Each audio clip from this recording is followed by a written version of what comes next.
Today I will show you how I created this sea battle photo manipulation and hopefully inspire you guys to create something similar on your own. So let's start.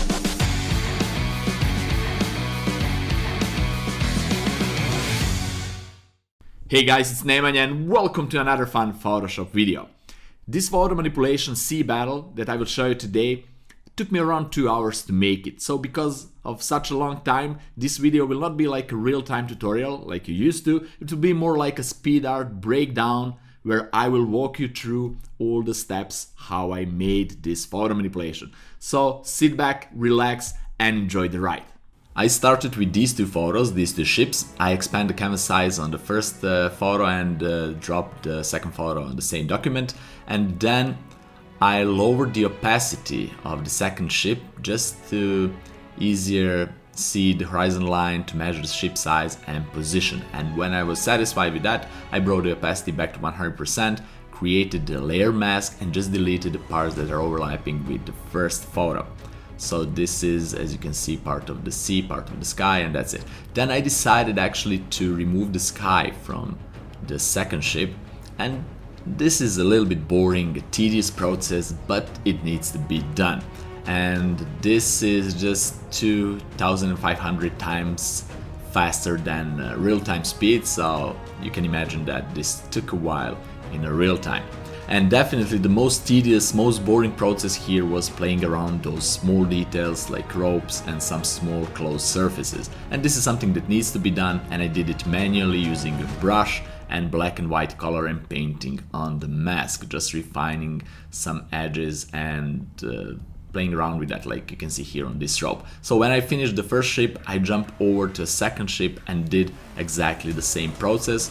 Fortunately, the second ship had a little bit less details than the first one, so I spent a little bit less time. And now that I removed the sky, I just wanted to place another sky instead, as you can see right here. But before I did that, I decided first to crop the image to remove that unwanted space. So now it's time to place another sky, and this was the process of trial and error. I just tried several different versions of the sky to see which one suits the best for my taste, and I choose this bluish one. And I needed to change the color and the saturation using color balance adjustment layer and also some curves to make the sky a little bit brighter, just to match the scene overall. Also, I use a gradient on the layer mask to remove some brightness from the top part of the sky, and then I use a color balance adjustment layer on the left ship just to match the color of the sea and the ship to the right one. Also stretch the sea a little bit to blend it even better. The next step is to make some holes on the sails, and I did that by using my custom-made cloud brush, just painting on the layer mask of the current ship. I did that on both of the ships, and also after I did that, I just copied some parts of the sails and place it behind those holes just to make impression that there are actually holes there and you can see through them. So I did that for the left ship and I did that for the right one too, just by copying the part of the sail and placing just behind that hole. Okay, now that I finished that, I just used some stock photos of the fire, and all the photos that I use in this project are actually from Envato Elements. Envato Elements is a huge website, one place where you can find all the assets for your project. I use it a lot personally, I really love it. They have millions of photos, a lot of stock videos, audio files, music, sound effects. Also they have a lot of Photoshop brushes, actions, some templates, web templates, WordPress templates, stickers, vector files, and so on and so forth. It's a huge list. And if you want to try it for free, 1 month for free, you can follow the link down there in the description and check it out. Also, they're pretty affordable. The annual plan is just $16.5 per month, and in that price everything is included on the website. But if you want to just pay for every single month, maybe for 2-3 months, you don't want to go with the annual plan, then the price is doubled. Follow link down in the description, try them for free 1 month and see if that is something that you like. I personally use it a lot. Let's go back to the Photoshop. So as I already said, I used the photos of the fire from Envato Elements, and I just put the fire into screen blending mode to remove that black background and just place it around these holes that I made it using my custom made cloud brush, and using a layer mask I removed the center part where the hole is from that fire. So This is basically really easy to do, but it will give you really nice effect of actually those sails are burning. Now that I finish adding all the fire elements, I start painting a smoke. So this is really easy and simple process. I did it in so many of my tutorials. Again, I use my custom-made cloud smoke dust brush. If you want, you can find a link down in the description and purchase the set of these brushes from my website. They're just $1. So I basically did the same thing, exactly the same thing for all the fire elements, and added a little bit more effect over the top of everything. And then I use the smudge tool and just smudge that smoke a little bit to have impression that it's actually moving. And this is before everything, and this is after adding smoke and the fire. I really like it. The next step is to add the glow around the fire on the sails, because the fire is basically a light source. So for that I use a regular procedure, empty layer on a screen blending mode, and painting with some darker reddish color, then a little bit brighter color, and so on and so forth. I did a full tutorial on glow, you can check it out.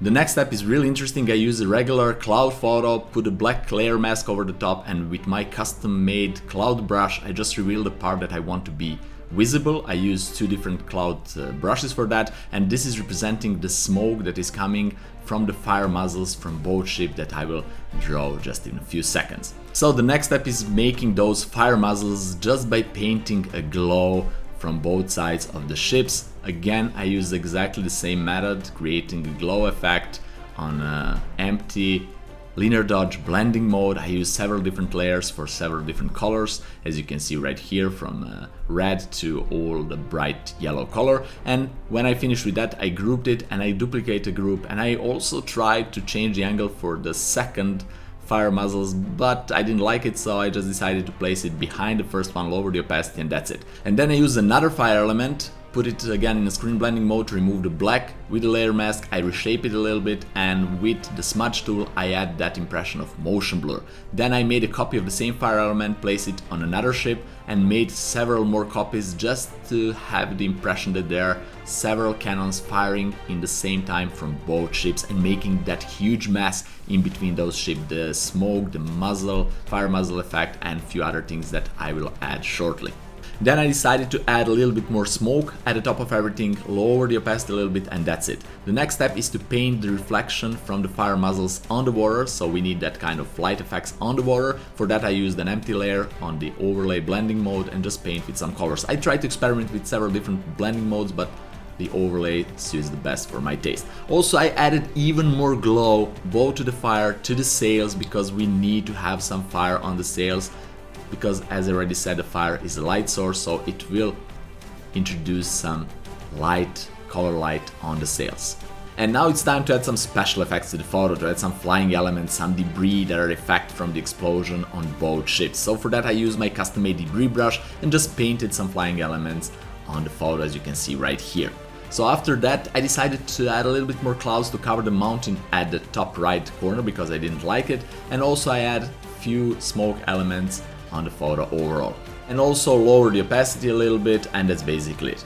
Then I created another debris brush for bigger elements, bigger flying elements, and just tweaked it a little bit and paint in new flying elements from the explosion on the photo, tweak that a little bit, paint over the top of them a little bit more, and this is the effect that I got. Also I put some wood texture at the top of these flying elements, because they're basically from wooden parts of the ship, and I was pretty happy with the result.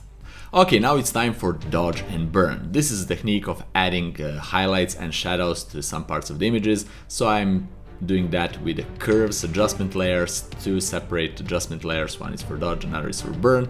And this, what you see on the screen, this big mess, is basically me adding a gradient map to the scene to add this fireish tone of colors over the top of where the fire actually is, and a little bit more of that overall on the image. Okay, the next step is to add a few more details to my photo. I just use several different photos, extract some peoples there, some climbers, and place them at the top of my photo, just to make the impression that there are some pirates jumping from one ship to another. There is one guy jumping, actually falling down into the sea. Also what I did, I painted some highlights to those guys to match them a little bit more to the scene, draw some ropes, and that's it. Also, I had a little bit more fun and add some bandanas to the person's head, and that's basically it. Just a few more details here and there. The next step is to merge everything together, go in the camera raw and just add a final color grading effect, just a final feel for the image. And after a few tweakings, this is what I got. So as you can see, this is my final image, but after looking at it for a few moments, I decided to change the grading more towards the cold tones and also to add the rain over the top of everything to spice it a little bit more.